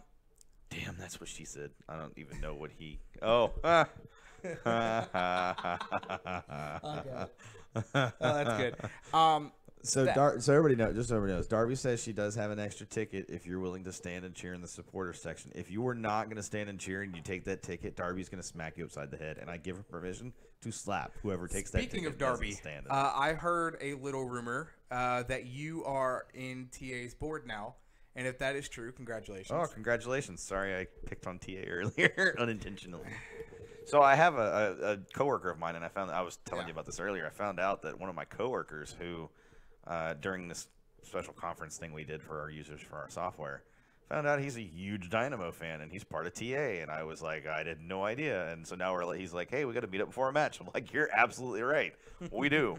Anyways, it's cool to find out that people that I work with. So are good Dynamo things, fans, soccer fans. Good things in regards to the all-time record against Vancouver. Mm-hmm. All-time record, not good. Record here at BBVA, a lot better. All-time. You know what's funny? Funny. It's kind of like duh. Our all-time record against most teams is really not good away, but really good here. Yeah, well, I get that. You say it every time, and I'm like, dude, it's not news. 4 wins, 6 losses, 2 draws, -3 goal difference in 12 meetings. Oh, that hurts. So part of that, okay, you're not gonna make it through these notes. That's fine. Part of it is we have never. Okay. Yes. Oh, congratulations, Darby. Then. And Darby, I would like to talk to you off air. I don't want to put it out there. Oh yes, I know. Yes. I know. Yes. And Darby, the answer is yes, you do. But again, congratulations on getting elected to the board. Yeah, that's pretty awesome. Yeah, it's pretty awesome. And you know, I don't know you. I don't know you outside of chat. I met her husband, by the way, who's really cool. Her and her husband, we did the trip to Dallas for the Gold Cup. Oh, that's awesome. For US. That's Matter of awesome. fact, she sat right across from Megan and I. That's really on the cool. bus. Yeah, I drove up with Julio actually. You went to the US game? No, the Frisco. It was the US Gold Cup match. Oh, okay. Against that's not Costa cool. Rica? That's not as cool. Is that Costa Rica? Yeah. In Dallas, yeah, that'd be Costa Rica. All time at BBVA, Sorry. 4 wins, 0 losses, 1 draw, +3 goal difference. Last meeting that we had against Vancouver was 2-1 loss in Vancouver. That was July 20th. Darby, does he like his scarf? Just curious. Last meeting at BBVA, the scoreline of 2-1 happened, I think, 3 times against Vancouver. It's a very popular number. 2-1, at least scored in the 15th minute. And, of course, guess what Kubo did? Scored a PK in the 68th minute. And that's I was actually in the press box for that. Sounds familiar. Breck Shea got subbed on in, like, the 68th minute. And then scored in the 85th minute. That guy has a fashion sense that is literally well before his time. He's weird. Yes. Very weird. Oh, awesome. Thank you, Darby. I just was curious. I was going to say watch out for Kai Kamara because I was looking at players, and when you go to Transfer Market, you can see players, and according to their stats, who is most feared by each club. Kai Kamara's name popped up, and that's only because he has a ton of matches against the Dynamo. Out of 19 matches, 6 goals, 1 assist, but that last goal coming August 22nd in a 2-1 win for San Jose in 2008. There is a name that I do want to throw out there that I think he's out for blood this year, and I see him being top 5 in goals, maybe top 10, and that's Alphonso Davies. Oh, yeah. Saw that one coming. I think he has a lot to prove. He had a decent season last year for the team. And the kid's what, 19? 18? 19. Canadian national. Cisco, how old is Alphonso Davies? Because But dumb and didn't look it up. For us to beat Vancouver, what needs to happen? I'm going to leave that to you. We need to score more goals than they do. I'm just kidding. It's going to sound very simple, but we need to come out and play the same way we played against Atlanta. We need to be clinical with our finishing. We need at least to be that. He's 17. Oh, my God. Thank you, Victor. Out Also, of nowhere. Welcome, Victor. Hey, Victor, we probably should have had you. We probably should have invited him this week. This would have been a perfect week for Victor. Oh, yeah. Anyways, Cisco, we asked how old Alphonso Davies is, but as you can see, Victor has been on the ball because you're slacking. That's okay. You're watching your niece and your niece and nephew. Yeah, nephew. If they can, because I'm not sure if Kai Kamara will even get the start, which I would think he would. No, he's getting the start. If they can shut him down, and if they could do the same thing to Davies as they did to Joseph Martinez, I definitely see a win. I definitely see I don't want to say easy win, because I do think Vancouver's going to be the us of last year. Okay. They're going to fly under the radar, even though they're going to be above the playoff line. Nobody's going to give them enough respect. Okay. Well, that's going to be true until the day they're done as a club. I mean, let's just be honest. But I think it's going to be a closer one than Give Atlanta. me your prediction. Prediction. I already have mine. This has been in my head. I'm going to go another 2-1. I'm going to go 2-1. Okay. Alphonso Davies scores for Vancouver. I think at least nets his first one. Okay. And then I think Tomas Martinez gets one. I need your bold prediction, sir.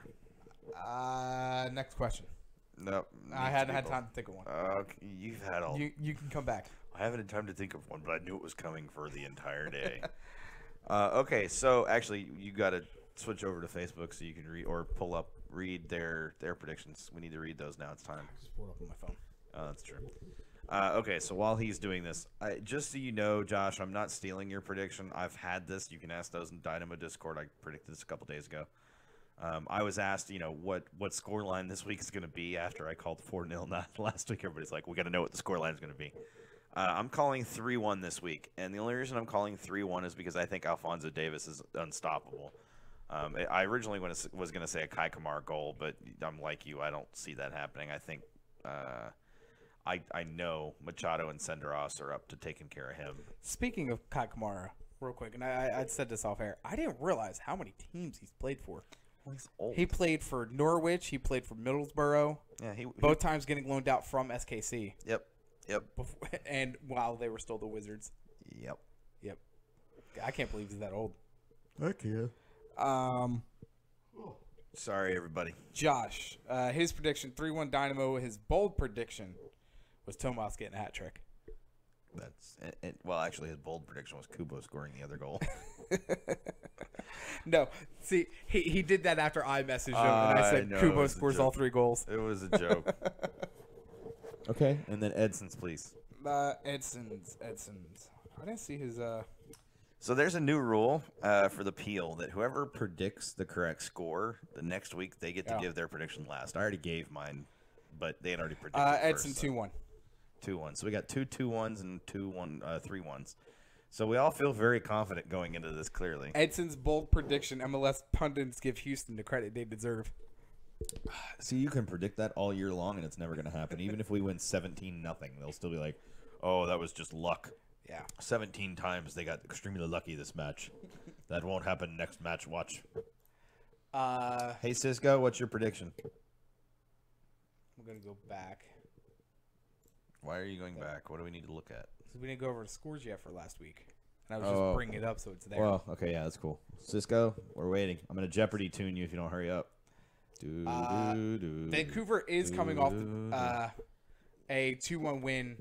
Montreal was trying to come back in that match. They did, though. and Davies and Kai Kamara also scored in that match. Yes, they did. Yeah, I had Davis starting, by the way, for my team. It's not Davies, it's Davis, I think. It could be Davies. It's Alphonso Davies. Okay, I know it's spelled Davies, but I thought it was pronounced Davis. I'm pretty sure it's Alphonso Davies. Hey, Alphonso Davis, are you watching so you can pronounce this for us? 3-0 Dynamo for Cisco. 3-0. Oh man, I'm beering you if 3-0 is the score. At Katz's, which is not good beer. Also, to the 19 people watching, I got your pineapple thank juice. You. Bold goals from all defender. Actually, it's not that bold. So they got Parker now. No, they just traded Parker away. Yes. For Felipe. That's interesting. 3-0. Harry's got 3-2 Dynamo. To the 19 people watching, thank you. Please go ahead and give this video a like. Go ahead and share it too. We're trying to grow. So it's up to you guys. I'm gonna go ahead and interject this because we already went through RGV. So Harry, he asked Harry what his thoughts on how Jose Escalante are. I think he can be a piece for San Antonio for the next year or two, but to me, he didn't look like he was outclassing anybody on the pitch. He was up against Kai Green for part of that match, and Kai Green had the better of him the entire time Escalante was going at him. I just wanted to interject that for you, Jeff, since I was at that match. I can actually give you We'll run down the scores real quick from last week. Yeah, go ahead. You do the first one. I'm going to do the second one, and we'll just alternate. Okay. You get the easy one. We did have. I'm going to say this is a shocker because I honestly thought Toronto was going to beat them, but Toronto fell at home 2-0 to Columbus. So before we get too deep into through these, what was your biggest surprise match of the week? Was that your biggest surprise match of the week, or one of the later matches? Honestly, it's a toss-up. That one would probably be a step ahead over Sunday's match from Seattle and LAFC. Okay, go back to the top. We're going to read through it. I'm going to tell you right now, my biggest surprise, not Toronto, Columbus, because I've said all along Columbus is going to make the playoffs and they're going to be a decent team. My biggest surprise match scoreline, and it's not that one either. It was New York City going into SKC and laying the smackdown. I watched that match. You know why that one, much joy. You know why that one wasn't a big shocker to me? Why? Was only because what did SKC really do this offseason? Yeah, they lost players over the last offseason. But they still have a good core. They still have some great players. I'm going to tell you, this season they're going to miss Dwyer than what they did in the middle of last season. I think that's true. I do think that they've got a couple of Gutierrez looks like he's going to be a good player at some point. I just think it's too early for him. Oh, damn. He's so going to get killed. I hope, you know what, Elisa's scoring that goal, and he's going to get that Black Panther mask out, and he's going to do it, and it's going to be fantastic. We're all going to love it. Can we boo him? Can we make this a thing on Twitter before tomorrow's match to boo Kai Kamara? Not really, no. Not enough traction. I mean, there's only 16 people watching, so I mean, even if we get 100 people watching before now, we have 500 followers on Twitter. Oh yeah, but that's not 20,000. No, well, I know 20,000, but out of our 500, if they retweet it and keep retweeting, yeah, no, it's too late for that. We should, if we were gonna do that, it would be a Tuesday. Thank you, Harry, for your insight. It's incredible. Then the Union. You skipped our match, bro. What are you? I didn't get to. What are you doing? Go. You're fired. Go. All right. You didn't even give the scoreline, did you? For yours? I read mine. I said they beat Toronto 2-0. Oh, okay. All right. Cool. As everybody knows, because we were all there, Houston absolutely ripped Atlanta a new one 4-0 in the first half, mind you. Yeah. So I have to say this just because you guys will love this. We totally skipped over the question, and I want to say it was asked by Jeff, and that was, what are the thoughts on the Dynamo not scoring in the second half? And honestly, they were already up 5-0. There was no reason. Or 4-0. How much were they up? They were already up 4-0. I know it felt like 5-0 at that point. There really wasn't. Why go out there and press any harder than what you have to after you already have them buried? Okay, so 4-0 is a hard score line to come back from. I don't think it had anything to do with that. We still had plenty of chances. We did. Oh, we did. Oh, I mean, it was in front of me, so I know we did. I think what it was more just. Oh, thanks, Darby. That would be amazing. Darby's going to push your booing, Kai. Cisco says there will be FU chance guaranteed. Oh, no, yeah. After you do that to Elise on Twitter. Let me ask you this, You didn't let me finish. Well, it's about Kai Kamara real quick before But it wasn't about Kai. I know, but this is before I forget about the Kai Kamara stuff. Because you have a deeper history and knowledge of the Dynamo. Yes. Did he leave here on bad terms? And was he not very well liked when he was here? It's not that he left on bad terms. It's that he left and went to, I believe he went to SKC. He did go to SKC. He went back to SKC at that point, and you can't do that. I mean, it's just, I mean, of all the teams you could go to, you went to SKC, and then he made it a big deal. Like, he did the heart thing, and, he just had comments that, and it's not that he hates Houston. He likes Houston. It's just he enjoys razzing on the fans, and he left, and we had rough seasons after that. Yeah. So that's part of it too, and it just fans feel like he rubbed it in. Anyways, I said my scoreline. It's your turn. The Union did beat New England Revolution 2-0 at home. So the Union are at least better than last place. That's cool. Yes. That's good to know. And they did play into they were going to beat New England twice, one for the Super Bowl and one for this. Mm-hmm. And they played into that. There were a couple tweets that they tweeted out. It was kind of funny. That's cool. Nobody cares except for those in Philly. So, and you. You're an asshole. But no, you're the one from Philly. So therefore, by transitive power, you are a smartass. How am I supposed to read it when you switch away from it, you jerk? See what I'm saying about you being a smartass and an asshole? We didn't even move past that. It was a draw in Orlando. It was Orlando 1 and DC United 1. And DC United was up the whole match, and then Orlando came back in the 90-plus 4th minute and on an equalizer. It was great. What do you make of these two teams? Orlando and DC? Orlando will be a lot better. DC will be decently better than that scoreline shows. But I can't wait to talk about the next one. So I was upset that ended the way it did. I was pissed off. RSL was beating Dallas in Frisco. Well, I also had Ramondo in goal, so it hurt me even more. Decent portion of that match, and then RSL gave it up at the very end. I want to say, wasn't that scored almost at stoppage? No, it was like the 88th minute or something. It was still regular. Honestly, I was watching it, and next thing I know, it was I was watching other matches. 8:30 in the morning. I wasn't watching that match. San Jose 3-2 over Minnesota. So I watched that match. I watched it with Edson, actually. We made a weekend of soccer. It was actually really cool. We were both kind of just drained. It's been the last 2 weeks between Champions League and MLS. No, especially there hasn't been a day. Especially this week. No, I mean especially this weekend. It was incredible because there was soccer on the whole day. Yep. And it was all MLS. And I had watched Premier League matches before that. Yep. So anyways, but I'll wait till the end of the show. Yeah. Okay. You're a jerk.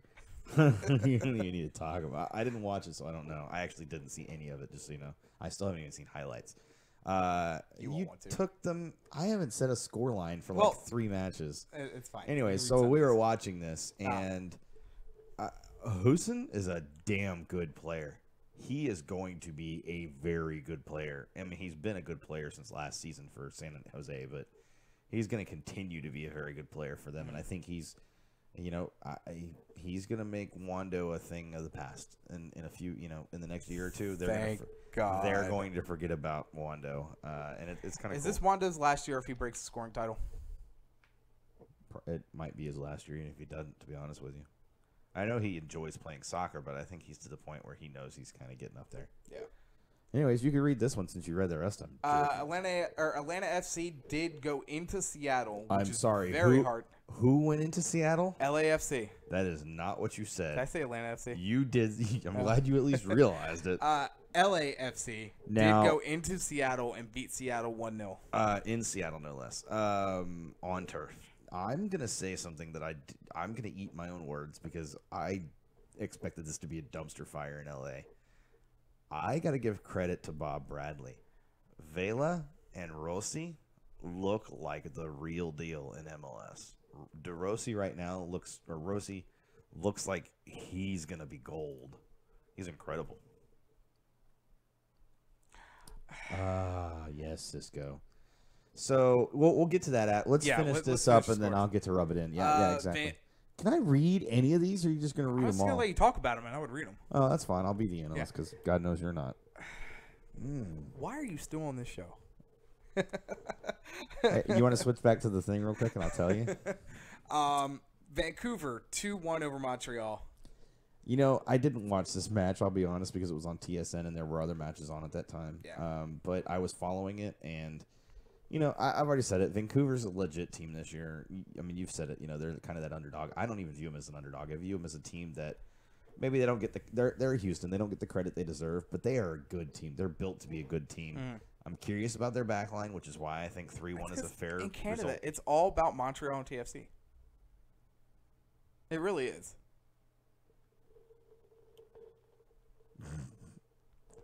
Are you forgetting about the other Canadian team that is beloved by all of Canada? I said TFC and Montreal. Oh, I thought you said no. You didn't. You said yes, I did. I said Montreal and TFC. I'm out of it. I'm blaming the beer. Come on, Rockets. Y'all need to get the hell back into this match. Then we did have, as Sean said, the smackdown in SKC. NYCFC beat them 2-0. I watched the first half of that. I watched the whole thing. I didn't watch the whole thing. Amazingly didn't fall asleep, but no, it was a good match too. It was SKC at the end had some chances, but they were not good chances. It was great. I want to read this next one because I have to eat my words. Both LA teams showed up this week, and the Galaxy looked pretty solid. The Dos Santos brothers looked like crap, but that's not a surprise to anybody. God. Ola Kamara, though, I did not expect him to look that good playing for LA. I think it changes Alessandrini's role a little bit. Alessandrini becomes more of a distributor as opposed to a goal scorer. this year. He becomes more Valeri-esque, except Valeri continues to score goals, and he will too when he's not hurt, because he left that match hurt. But LA still won 2-1 over Portland, and Portland did not look good. So, is the dominance of Portland going to be a thing of the past now? For the next 2 years, yes, and I think Gio Savarese sticks around more than 2 years. I think in his third year they'll be good. I don't think they'll be good this year, and I don't think they'll be good next year. So do you think they are... You could go check my predictions on who is going to make the playoffs in the West. I think you'll see that I predicted Portland not making the West. Did I say they were... I don't remember. You said they were a playoff team. They were good last year, so why wouldn't they be? No, I thought I said they were going to be on the outside looking in this year. We have it saved in a spreadsheet, so you can always pull it up, but we're not worry about it now. Okay, can you flip back over real quick? I want to. This is important. So, yes, we were all wrong except for Sean. And Cisco. And Cisco called a win. He didn't call 4-0, obviously. Look, I stand behind what I said. What did you say? Remind me what you said again. What I say, 3-2, and we'd lose in the dying minutes of that match. So not even close. I just want to clarify that. Okay. Predictions are predictions, though. And on paper, Atlanta looked like the better team. Lost son of Deuce, you can guarantee if he scores, it's probably in his mind since he took those kids to go see Black Panther. Look, honestly, I thought this was going to be our hardest match here at home. De Negro. It was not Blanco. I was about to say De White, the White Panther. I thought this was going to be the hardest match we'd have all year at home. And you were completely wrong. Okay, I'm fine with that. Just saying. You don't have to be defensive. But they're also called predictions for a reason. And as I remember, Edson also predicted a loss. He predicted a draw. Okay, a draw. Yeah. But regardless, this was so the hardest Josh match and of the Edson year. had draws. You had a loss, and I and Cisco had wins. Congratulations. You picked the first game of the season right. Wait. No, I didn't pick right. I had the result nailed.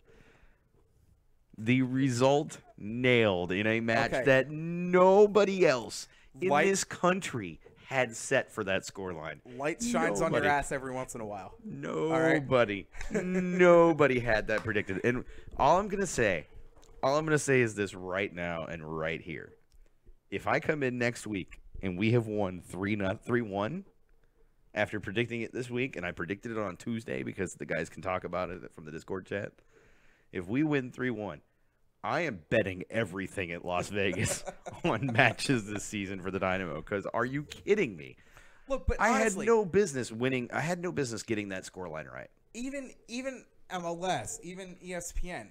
But they're wrong. Okay. Often. Very often. But they're if not you good. look at the stats, the numbers, everything.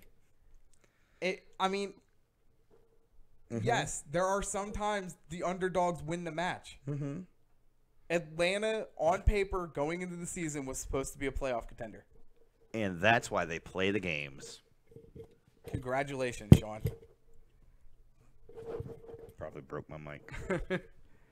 They're called predictions for a reason. Look, I get to enjoy it for 1 week, so I'm going to enjoy the hell out of it. You know, I kind of wish Josh and Edson were here. I really actually do wish Josh and Edson were here. But you know what, though? That makes me feel better about this club the whole rest of the season. That the hardest match that I saw them doing. So how are you playing? Oh, God. So here's the thing, right? You just completely threw out everything you said about this was just one match, and you know they were good. And yes, predictions go on a week-to-week basis. The paperwork should have been a lot better, and blah blah blah blah blah. I'm just saying, bro. Like, don't go one way and then go the other. Stick to what you're gonna go with. I'm not going two different ways. And Cisco has a point. By the way, dude, Dynamo don't lose at home. Next. You see that stat line right there? They've lost once in their last 20 matches at home. Congratulations. So what I'm trying to tell you, trying to explain to you, from now on when we're at home, just be smart and don't pick a loss. You're just setting yourself up for failure. That was the only loss I predicted all year. And guess what? Wrong. I'm over you. Thanks, Cisco. No, and Jeff is right. The away form is the question. And to be fair, so both essentially, Cisco and I'm not allowed to have my own opinion about how a team's going to play at home. You're allowed to have your own opinion. Okay. That was the only match I was picking them to lose all season at home. And you're wrong about that too, because they're going to lose a different one. And you already were like, why did you pick that match at home for them to lose? And I'm like, because that team is better than us. The only other one that's in question for me is Toronto. No, I think. Well, actually, I have Toronto too. I have 2 losses for us this year at home. I actually think, I mean, when's that match fall? Cisco. No, I freaking clue. Cisco, when's the Toronto match fall? That's like next. It's like 5. It's 5th week. 5th week. Because the 3rd week is. Wait a minute. The 3rd week is. When's the CONCACAF Champions League final? The 3rd week is. Who are we playing next week?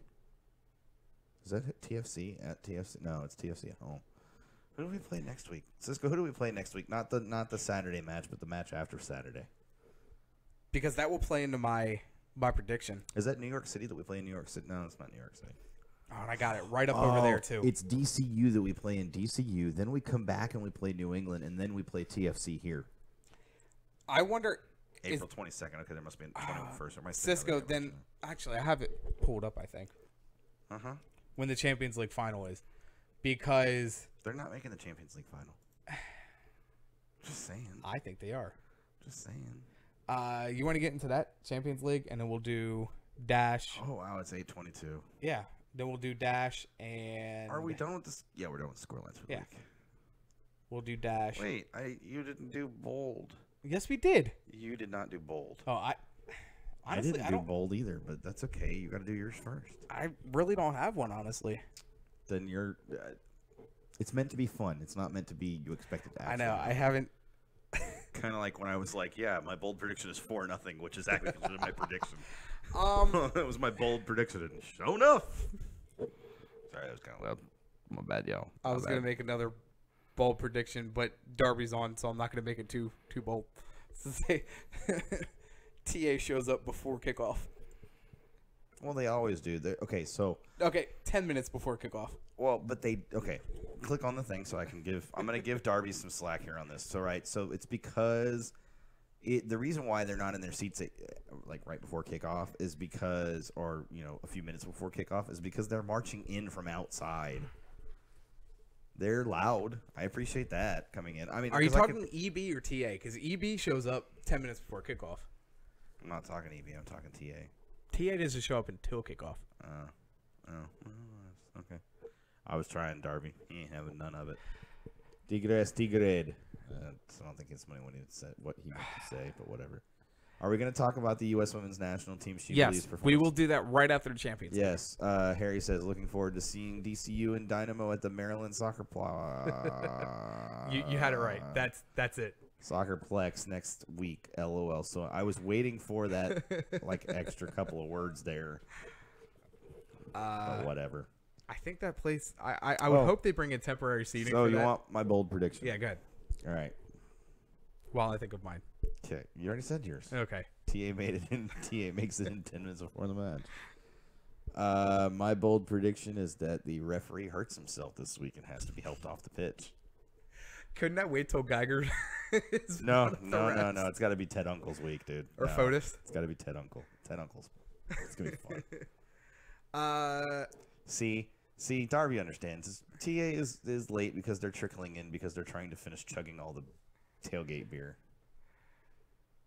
Ref stretcher crew.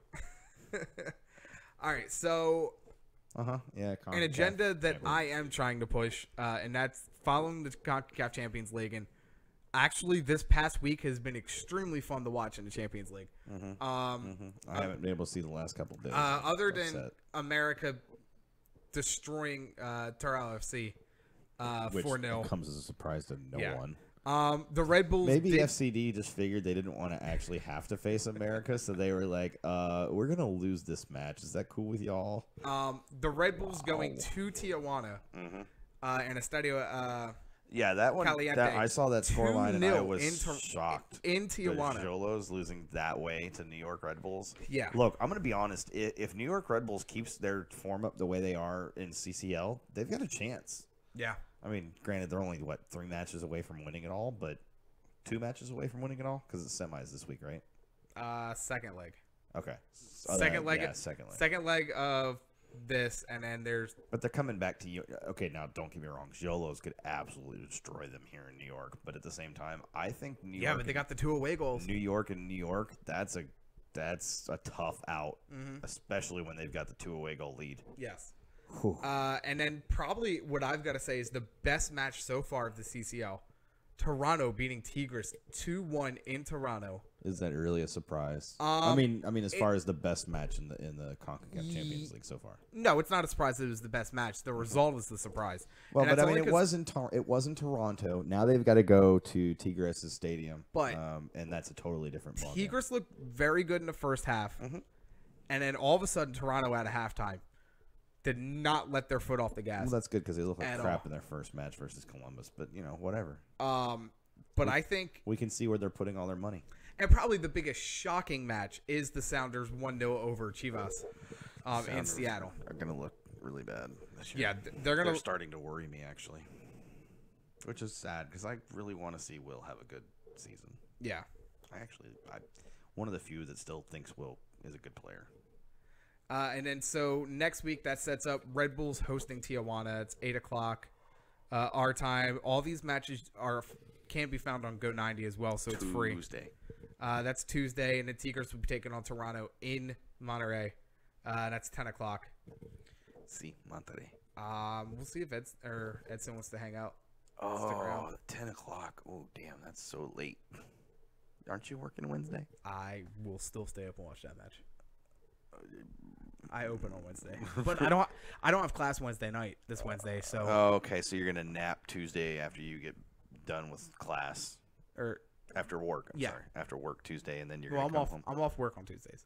Oh, so it's class Tuesday morning. Class in the morning. Yeah. That's what I thought. Yep. Class in the morning. Come home, nap for a while. Yeah. Get up and then just stay up until through Wednesday morning for work, and then come back and sleep. Yeah, I might, or I might just take a power nap after the match. Too. Yeah, I mean that's about an hour, 2 hours you get in. Yeah, that's not bad. Because I think it's going to be worth it. That's doable. I mean, other than the Montreal. No, I can't allow that to happen because if he comes over here and if he's over here and he's watching that match after the Peel, here's what's going to happen.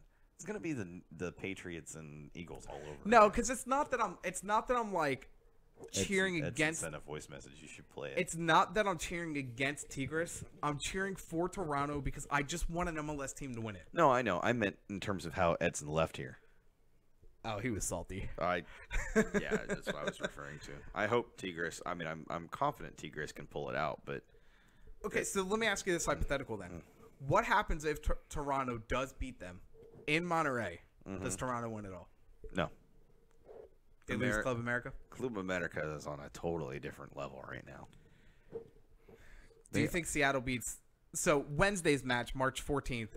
Yes, Seattle beats Guadalajara. In Estadio Azteca. They play in the same stadium? Yeah. Club America and Chivas? I didn't realize No, that. Chivas have their own stadium, don't they? Switch over the freaking chat. Maybe somebody said something instead of you sitting here. Look at that, all that chat we just missed. Man, you were killing me. Oh, dude. Look at all those comments that I can't read. Congratulations. I was looking at something, Sean. I was looking at the schedule. I don't think Jolos are accustomed to a team playing high pressure like New York Red Bulls did for close to 90 minutes. That's a good thing. Edson coming back for tomorrow. The answer is no. He's got a family emergency type thing going on in RGV. My bold prediction is that Toronto wins against I still haven't given my bold prediction, by the way. Hey, you did. You said the ref gets injured. Oh, that's right. I did.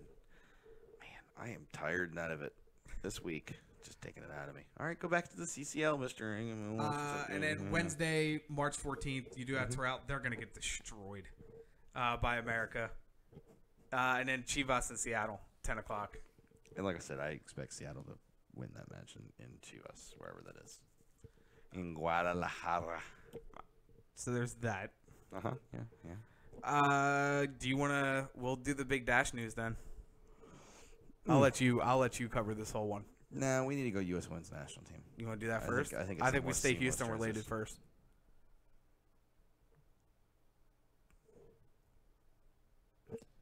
Houston related Jane Campbell points for the U.S. Women's National Team.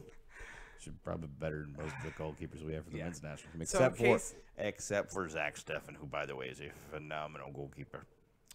So in case you didn't know, the U.S. Women's National Team did win the 2018 She Believes Cup. Yeah. Like, look, okay, everybody knows I'm a proponent of U.S. women's soccer in general, and especially our U.S. women's national team. But the She Believes Cup, its time has come and gone. It has. It's time to move on and do something different. Yeah.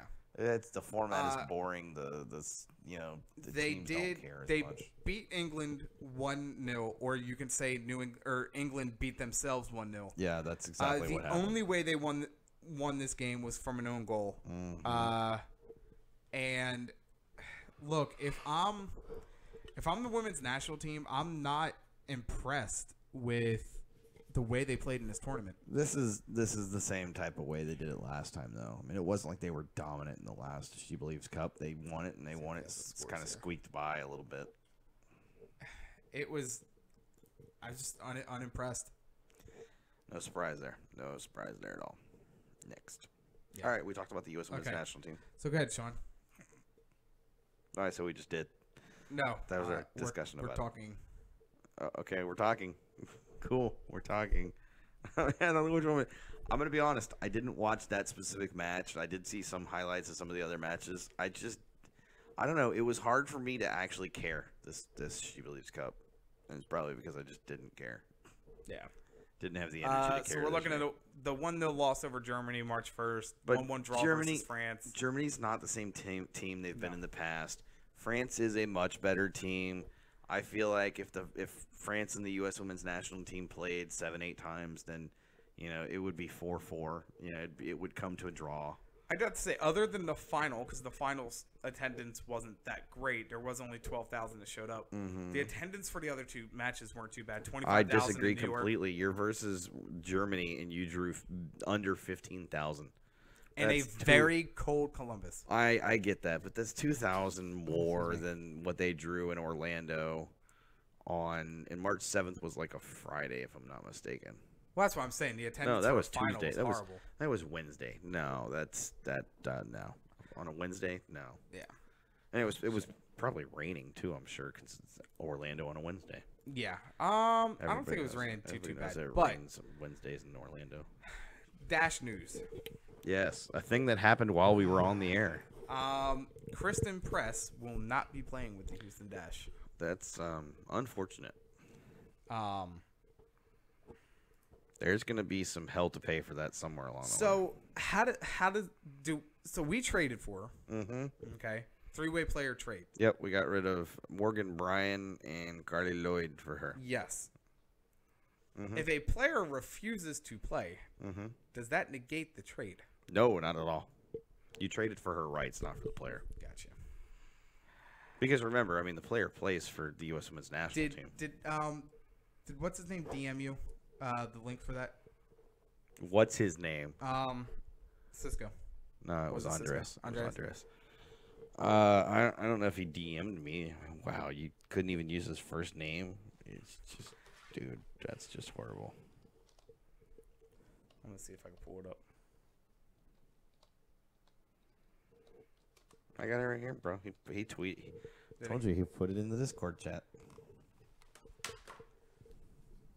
Here, I got it right here. Hey, look at that. Wikipedia needs to be updated. Oh, and it was the league office who told the Dash that she's not going to play for them. So what do the Dash do here? I don't know. Apparently, they've been trying to trade her. Oh, well, yeah, You traded for her, and then you're trying to turn around and trade her rights to another team. I mean, come on. Is there any reason? I'm trying to see why she decided to not play.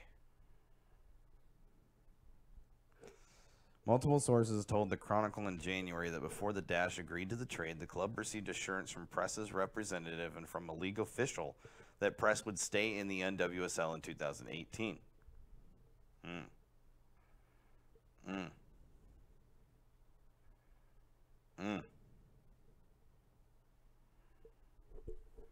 Press has reached out to French club Paris Saint-Germain Interesting. So what does this do for her reputation? I mean, she's given the Carly Lloyd treatment. That hasn't hurt Carly Lloyd if you think about it, so it's not going to affect her much. Just saying. What does this do for the legitimacy of NWSL? If she is saying, I don't want to play here, I want to play overseas. Hold on, I'm still reading the article, bro. Go back over to the chat. Yeah, that's what kind of sucks about the NWSL, because the contracts are with the U.S. Women's or with the U.S. Soccer Federation. Players have the right to leave their club whenever they want.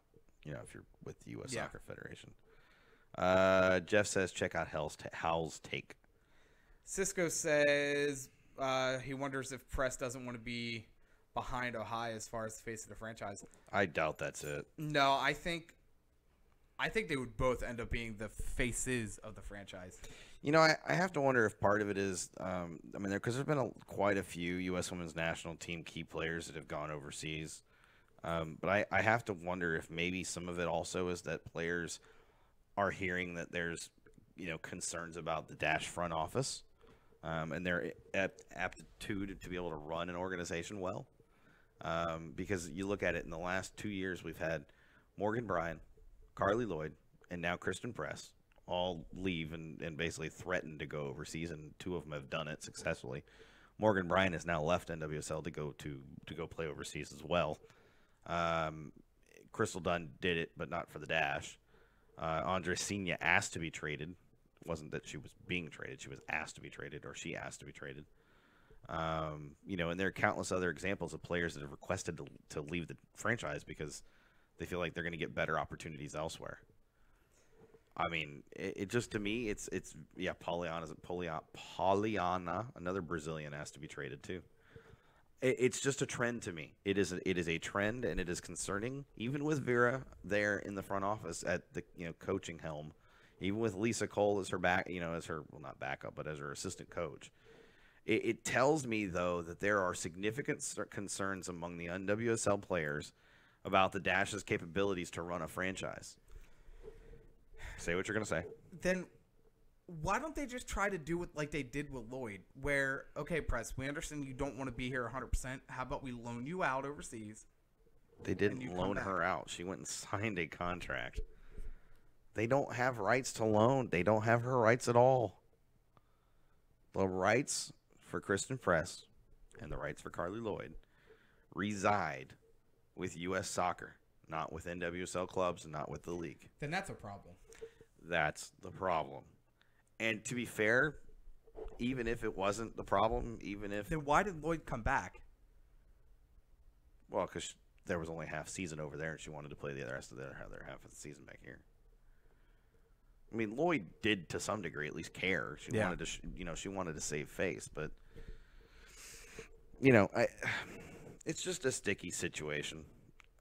Jeff, she wants to play at home. I mean, that's part of it too.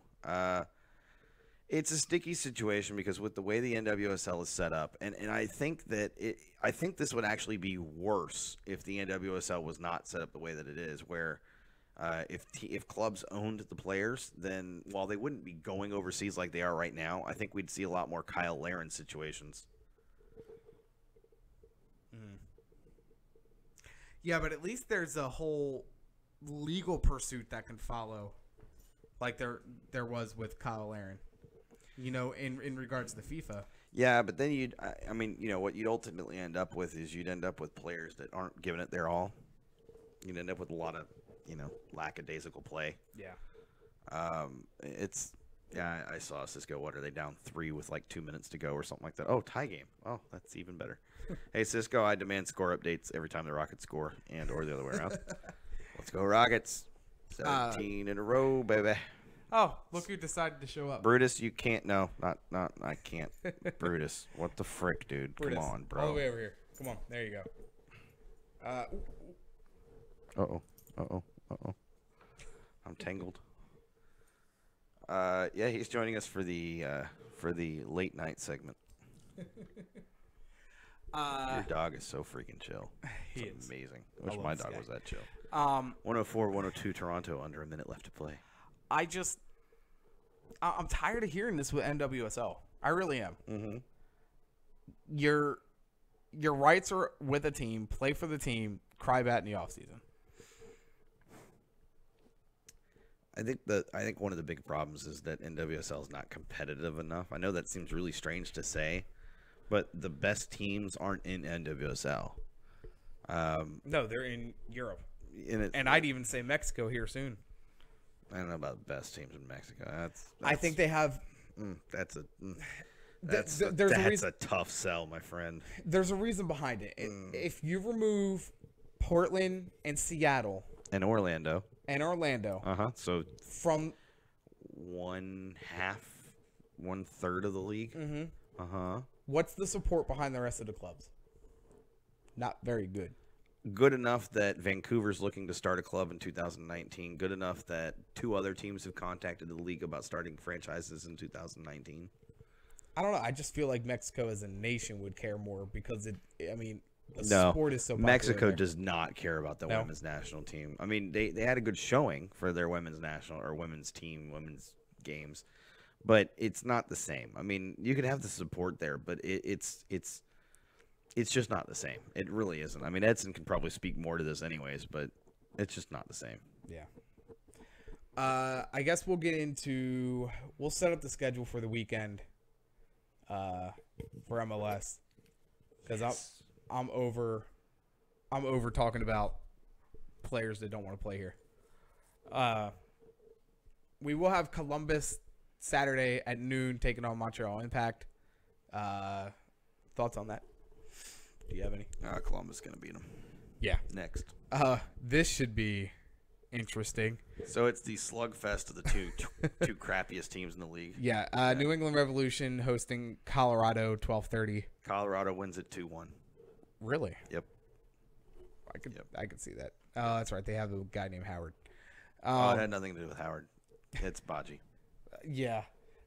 That guy. All right. This one actually I think is going to produce a lot of fireworks. LAFC traveling to RSL. RSL wins 3-1. You're saying 3-1? 3-1. It's in Rio Tinto, and that's a hard place to play for any traveling club. Then you got Although, to be fair, LAFC did go into Seattle and, a lot harder of an atmosphere. Yeah, I still say 3-1. Houston taking on Vancouver. Edson sent a voice message. You need to listen. He sent one earlier, too, and you skipped it. I didn't skip it. I just don't want the audio to sound like trash.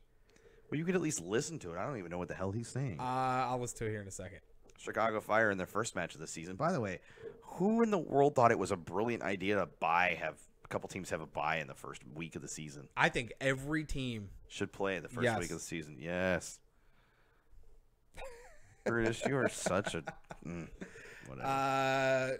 Portland going to New York Red Bulls. I think Portland gets destroyed.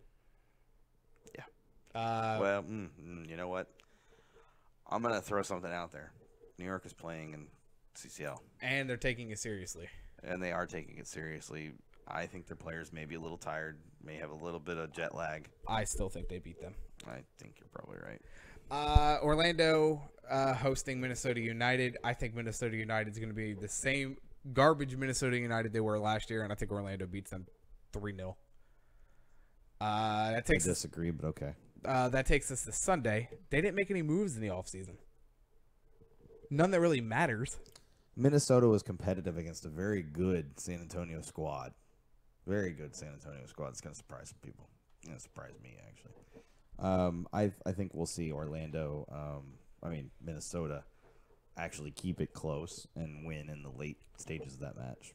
DC United traveling to Atlanta. I think Atlanta. Molina gets a goal, by the way. I think Atlanta turns it around. I think they beat DC pretty badly. Yes. It's at home. It's their home opener. Yeah. It's going to be like 5-0 just to stick it to them. I actually think this is actually going to be a pretty decent match. Yeah. LA Galaxy traveling to NYCFC, playing in Yankee Stadium. I'm saying it's going to be 3-3 draw. Not even close. It's going to be 1-1.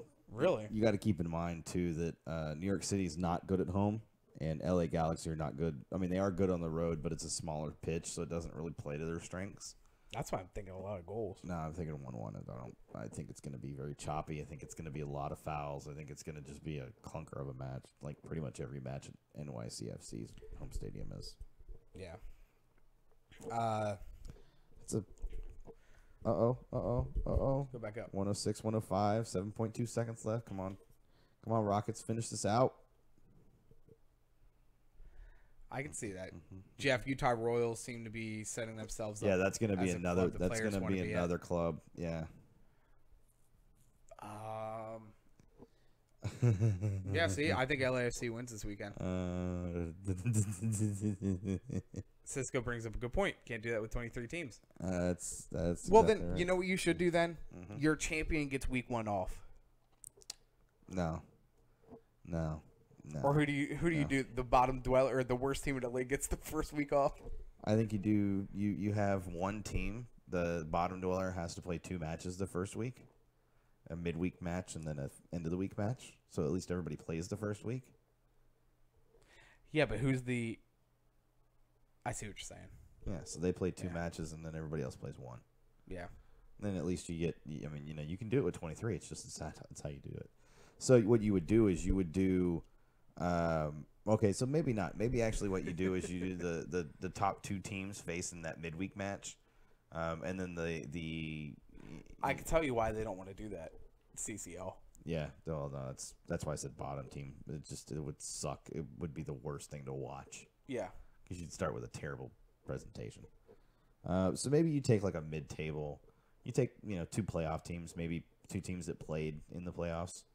Maybe you take your 2 other conference semifinalists, and you let them face off against each other in the midweek 2 losers of the conference finals. Yeah, and you let them face off in the first in the midweek match, and then and then they both play on the weekend. I think that's how that works, right?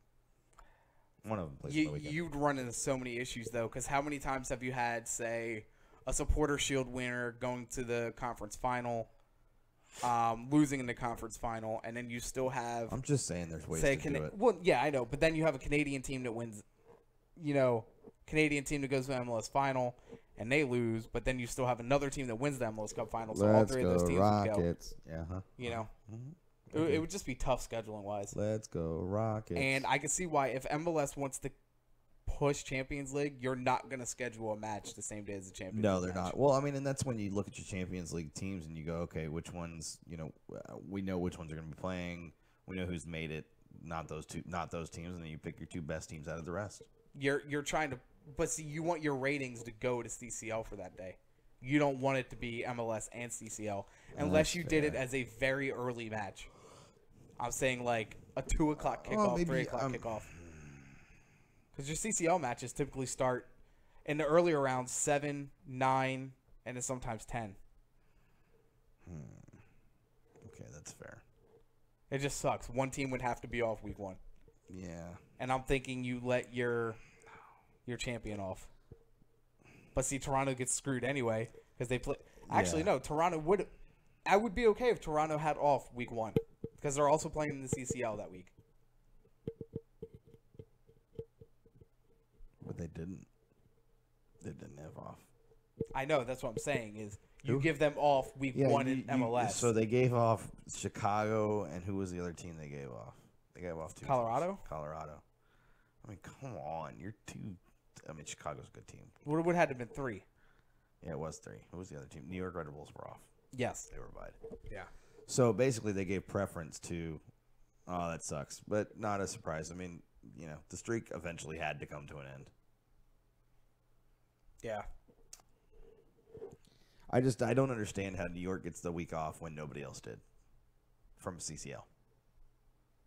Yeah, it's not fair. If anything, then you scheduling wise, then those are your 3 teams that have off week 1. Well, and I mean, like Cisco said, it's not like they haven't rescheduled matches for teams, that have advanced in CCL. They've done it for Open Cup. They've done it for CCL 2 years ago in Montreal. Yeah, when they played America. It doesn't make sense, but that's MLS for you. But they're gonna have to start doing that because they do it. They do it for FA Cup matches. If this could be a long drive home tonight. If teams advance through, they'll move their weekend game You know, or they'll reschedule a game and tack it on midweek the following week. Yeah, exactly. I mean, EPL does that. Is that what you just said? Yeah. Okay. Yeah, EPL That's does that. the point I'm making. Germany League does that. Bundesliga does that. If MLS wants to push Open Cup as they should, and I think they do a bad job at it, and CCL, which they should push, who also does a bad job at it, they need to make these things happen. I would totally be okay if the Dynamo were playing on a Wednesday in a CCL, and just had to move a match around. Like, I'm totally okay with that. I'll call out of work. I'll be sick. Damn, Harden had 40 points by the end of that game. Lord have mercy. Maybe we end this one about 9 minutes earlier. Yeah, no, I'm draining over here. I'm dying. I'm feeling it. It's just been a long week. But to the max of what we had 20 people, I think, at one point watching tonight. Between 19 and 20. Thank you. If you're still on, go ahead and say, go ahead and give this video a like. Go ahead and share it. Go ahead and say thank you. Yeah. If you're on, go ahead and tell us thank you. Thanks. I will have this podcasted tonight. It should be uploaded. Can I be honest with you? What? This is probably one of our not as clean shows by a long stretch of the imagination. I was very out of it. I'm still very out of it. It's going to be a terrible drive home. Nobody's here. What do you mean? So, Edson's not here. Josh Oh, isn't yeah, here. you meant from the show. I thought you meant, I was like, dude, everybody showed up. 19 people? It's a rough week. Tuesday show, since I'm on spring break, it should be a lot better. Everybody should be here. I should be more awake, yeah. Sean won't actually have to work as hard this week. That's not true. I'll still be working as hard. I just will be doing it in a different way. It'll be great. But to the ones that did tune in tonight, thank you. I didn't expect that many on a Friday night, honestly. Just goes to show you that Dynamo fans want it. Yeah. They want the D. I'm just kidding. Help us push our agenda. I would love at some point before the end of the season to have 30, 40, 50 people watching at one time. I know it's hard, but it comes down to you guys too. Yeah. Share us, like us, talk about us. For sure. And I'm sorry I'm a little hoarse, as you guys can probably tell. My voice is even deeper than normal. Allergy season, bro. No, it's not that. I talked so much yesterday, and voice was already worn out from last Saturday, so it's just. Thanks, Cisco. Cisco's not wrong though. I'm sorry if I got big feet. I don't think it's the size of your feet. I think it's anyways. They look like feet. And on that note, we're closing out the show. But thank you guys. We will be back Tuesday, 7 o'clock normal time. Edson should have his down in the valley. I can smell them from my here. feet don't actually smell. I shower twice a day. I can't smell right now, so I wouldn't be able to say. You shower twice a day? You know, that's actually bad for you. I kind of have to. When I open. Oh, well, that's different. I have to. Yeah, when you're working. I have to have a shower to wake me up at 3:30 in the morning, and then understandable. Because I sweat my ass off at work. Yeah, you have to come shower. home and shake it. Yeah, that's fine. That makes sense. But again, thank you guys. Should be a good match. I can't believe we had 13 likes and he's been so chill the entire time. Yeah. Like, we haven't had to, pimp him out. There we go. That's a better word. Pimp him out. Pimp him out, not more about. No. Okay. Pimp him out. Till next week, guys. I'm Justin. I'm falling asleep. I'm Sean. And Forever Orange, guys. Forever Orange. Yeah. You're listening to The Peel on KTXF DV.